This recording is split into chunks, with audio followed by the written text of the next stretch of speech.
عزیز علیہ ما عنتم، تمہارا مشقت میں پڑنا ان پر گراں گزرتا ہے، یعنی تمہیں تکلیف ہو تو انہیں تکلیف ہوتی ہے، تمہاری تکلیف کے اوپر وہ بے قرار ہو جاتے ہیں۔ تو اب یہ جو آیت مبارکہ کا حصہ ہے یہ دو اعتبار سے ہے، یا تو اس سے پوری انسانیت ہی مراد ہے، یعنی اس میں کفار بھی داخل ہے، کفار کا کفر میں رہنا بھی سرکار پہ گراں گزرتا ہے، کیونکہ سرکار رحمت للعالمین ہے، سرکار دو عالم صلی اللہ علیہ وآلہ وسلم صرف رحمت للمؤمنین نہیں ہے، صرف رحمت للمسلمین نہیں ہے، وہ بھی ہیں، لیکن سرکار رحمت للعالمین بھی ہے، سرکار تو سب کے حق میں رحمت ہے۔ اب وہ جو سب کے حق میں رحمت ہے اس کا تقاضا یہ ہے کہ کافروں کے اوپر بھی وہ رحمت ہے کہ ان کا کفر میں پڑنا سرکار کو تکلیف دیتا ہے، کہ یہ کیوں اپنے اس کفر سے نکل نہیں آتے، یہ کیوں اس اپنی گمراہی سے نکل نہیں آتے، یہ کیوں خدا کی دوری کو ختم کر کے خدا کے قریب کیوں نہیں ہو جاتے، تو تمہارا مشقت میں پڑنا ان پہ گراں گزرتا ہے۔ اور اگر اس سے مراد مسلمان ہو کہ یہ مسلمانوں کے اعتبار سے خطاب ہو تو پھر بنے گا کہ اے مسلمانوں تمہارے پاس وہ رسول تشریف لے آیا جن پر تمہارا مشقت میں پڑنا گراں گزرتا ہے، کہ مسلمان تکلیف میں پڑتے ہیں حضور کو تکلیف ہوتی ہے، مسلمان مشقت میں پڑتے ہیں حضور کو مشقت محسوس ہوتی ہے۔ احادیث مبارکہ میں ہے نبی کریم صلی اللہ تعالی علیہ وآلہ وسلم نے بہت سارے اعمال مبارک کو پسند فرمایا لیکن انہیں ہمیشہ نہیں کیا، تاکہ کہیں ایسا نہ ہو کہ اللہ تعالیٰ فرض ہی کر دے، کیونکہ سرکار جو عمل بار بار کرتے تھے اللہ تبارک و تعالیٰ مسلمانوں پہ لازم قرار دیتا تھا کہ میرا محبوب جب ہمیشہ کرتا ہے تو تم بھی کرو۔ تو سرکار علیہ الصلوۃ والسلام امت کے مشقت میں پڑنے کے اندیشے سے عمل مبارک کو ترک فرما دیتے، بلکہ بعد وہ چیزیں، کیونکہ نبی پاک علیہ الصلوۃ والسلام کو تو اللہ تعالیٰ نے اختیار دیا تھا جس پہ جو چیز چاہے فرض کر دیں اور جس سے جو چیز چاہے معاف فرما دیں، یعنی سرکار دو عالم علیہ الصلوۃ والسلام کو تو اختیار تھا۔ اللہ تعالیٰ قرآن پاک میں فرماتا ہے یحل لهم الطیبات ویحرم علیہم الخبائث، کہ اللہ کے محبوب علیہ الصلوۃ والسلام پاکیزہ چیزوں کو حلال قرار دیتے ہیں اور خبیث چیزوں کو حرام قرار دیتے ہیں۔ تو یہ اختیار حلت و حرمت یعنی تحلیل و تحریم یہ نبی پاک علیہ الصلوۃ والسلام کو عطا کیا گیا۔ اب سرکار علیہ الصلوۃ والسلام نے حج کو ایک مرتبہ فرمایا فرض ہے تو وہ ایک مرتبہ فرض ہو گیا،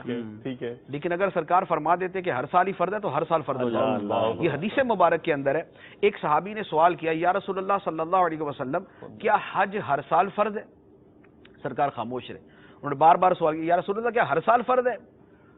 فرمایا کہ اگر میں ہاں کر دوں تو ہر سال فرض ہو جائے، اگر میں ہاں کر دوں تو ہر سال زبان سے نکل جائے وہ شریعت، جو سرکار علیہ الصلوۃ والسلام فرما دیں اللہ تبارک و تعالیٰ ویسا کر دیتا ہے۔ تو امور تشریعیہ جنہیں کہا جاتا ہے یعنی شریعت کے احکام، اگر نبی پاک صلی اللہ علیہ وآلہ وسلم ان کو بھی اگر لازم قرار دے دیں تو وہ لازم ہو جاتے ہیں، اور سرکار دو عالم صلی اللہ علیہ وآلہ وسلم اگر کسی سے کوئی حکم معاف کرنا چاہیں تو اسے معاف بھی کر دیتے ہیں۔ جیسے ایک حدیث مبارک ہے، مسند احمد کی حدیث ہے،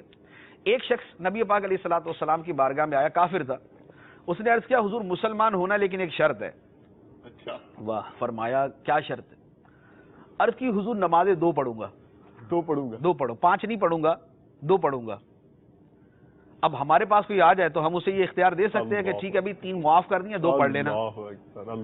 کسی کی مجال جو کرے گا وہ کافر، جو کرے گا وہ کافر، کہ جو یہ کسی پر 3 نمازیں معاف کرنے کا بول دے وہ کافر ہو جائے گا۔ لیکن نبی پاک صلی اللہ تعالی علیہ وسلم کا معاملہ جدا ہے، سرکار نے فرمایا ٹھیک ہے 2 ہی پڑھ لینا، فرمایا 2 ہی پڑھ لینا، ان کے لیے اب 2 فرض ہو گئی، اب ان کے لیے 2 ہو گئی۔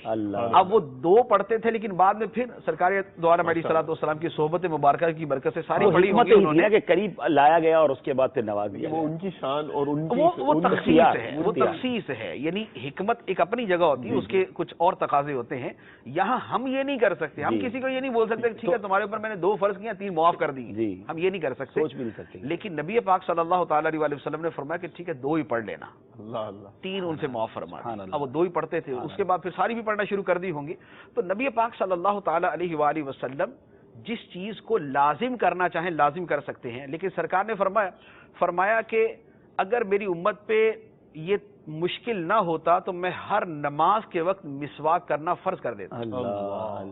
ہر نماز کے وقت مسواک کرنا میں اس کا حکم دے دیتا۔ اچھا اسی طرح فرمایا سرکار علیہ الصلوۃ والسلام کو پسند تھا کہ عشاء کی نماز 1/3 رات گزرنے کے بعد پڑھی جائے، ہم تو پڑھتے نا جیسے 7:15 پہ شروع ہوئی ٹھیک ہے، تو ہماری 7:16 کے اوپر اذان ہے اور 7:30 پہ ہماری جماعت ہے. نبی پاک صلی اللہ تعالی علیہ وسلم کو یہ پسند تھا کہ ایک تہائی رات گزر جائے. اللہ، یعنی اگر رات 9 گھنٹوں کی ہے تو عشاء کا وقت شروع ہونے کے بعد 3 گھنٹے بعد جا کے نماز پڑھی جائے. سرکار علیہ الصلوۃ والسلام کو یہ پسند تھا اور کبھی کبھار آپ ایسا کرتے بھی تھے. ٹھیک ہے، لیکن پھر آپ نے ارشاد فرمایا کہ اگر میری امت پہ یہ مشکل نہ ہوتا تو میں انہیں حکم دے دیتا کہ عشاء تہائی رات گزرنے کے بعد ہی ادا کریں. لیکن حکم نہیں دیا، اجازت دے دی کہ ٹھیک ہے جب وقت شروع ہو جائے اس کے بعد پڑھ اچھا حضور، یہاں جو آپ نے فرمایا کہ ایک تہائی رات گزر کے پڑھنا افضل ہے یا نبی پاک کو پسند تھا، تو اب اگر کوئی یہ سوچ رہا ہو یا سن رہا ہو کہ ٹھیک ہے پھر میں جماعت جو ہے چھوڑ دوں اور میں لیٹ نائٹ اٹھ کے خود ہی نماز پڑھ لوں، تو اب کیا کرنا ہوگا؟ ہاں، نبی پاک صلی اللہ تعالی علیہ وسلم نے ایک ہے سرکار علیہ الصلوۃ والسلام کی پسند اور ایک ہے آپ کا حکم. جہاں پر حکم مبارک آ جائے وہاں پر حکم پہ عمل ہوتا ہے. ٹھیک ہے، نبی پاک علیہ الصلوۃ والسلام نے حکم فرمایا ہے نماز کو جماعت کے ساتھ پڑھنے کا، جماعت کے ساتھ پڑھنے کا حکم دیا ہے. اور ایک مرتبہ کچھ لوگ نماز با جماعت سے پیچھے رہ گئے، تو سرکار علیہ الصلوۃ والسلام نے دیکھا مسجد میں موجود نہیں ہے، تو فرمایا میرا دل کرتا ہے کہ میں کسی کو کہوں کہ تم نماز پڑھاؤ، اور جو لوگ نماز با جماعت میں شرکت کے لیے نہیں آئے ان کے گھروں کو آگ لگا دوں. اتنا ناپسند فرمایا. ان کے گھروں کو آگ لگا دوں جو جماعت کے اندر شرکت کرنے کے لیے نہیں آتے. تو جماعت کی نہایت تاکید ہے، جماعت سے نماز پڑھنا واجب ہے. نبی پاک علیہ الصلوۃ والسلام نے پسند تو فرمایا کہ تہائی رات تک پڑھیں، لیکن آپ نے خود جو جماعت کی ہے وہ آپ نے تہائی رات سے مستقل پہلے ہی کی ہے. آپ کا معمول مبارک یہی تھا. تو اس لیے جماعت کے ترک کی اجازت نہیں ہے. وہ تہائی رات تک، مثال کے طور پہ یوں ہو سکتا ہے کہ کسی مسجد کے اندر مخصوص نمازی ہیں کہ 15 نمازی ہی مسجد میں آتے ہیں، 15 نمازی ہیں، یا جیسے قافلہ ایسی جگہ گیا ہوا کہ مسجد معاذ اللہ ویران ہے تو نمازی آتا ہی نہیں ہے. اب وہ قافلے والے یہ چاہیں کہ ہم ایک تہائی رات تک مؤخر کر لیں، تو چونکہ ان کے مؤخر کرنے سے یہ نہیں ہوگا کہ کچھ لوگوں نے آنا تھا لیکن وہ اب آ نہیں سکیں گے، ٹھیک ہے، یعنی لوگ جو ہے وہ جماعت سے رہ جائیں گے، ایسا نہیں ہوگا. تو ایسی صورت کے اندر یہ ایک تہائی رات تک مؤخر کر کے وہ جماعت کو پڑھ سکتے ہیں. یا کوئی خانقاہ ہے، شریعت پہ عمل کرنے والے پیر ہیں، اب اس خانقاہ کے اندر سوائے وہاں کے ان افراد کے کوئی آتا ہی نہیں ہے، یا کسی جنگل کے اندر کوئی مدرسہ ہے وہاں کے طلبہ کے علاوہ وہاں پر کوئی موجود ہی نہیں ہے،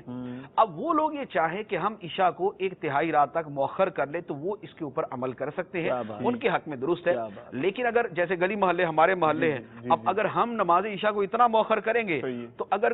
20-25 لوگوں نے جماعت کے لیے آنا بھی ہے تو اتنی تاخیر کی وجہ سے نہیں آئیں گے تو وہ جماعت سے محروم رہ جائیں گے. لہذا ان کی خاطر اب یہی ہے کہ جماعت کو مقدم کیا جائے اور اس وقت پڑھا جائے کہ جب لوگ آسانی کے ساتھ جمع ہو سکیں.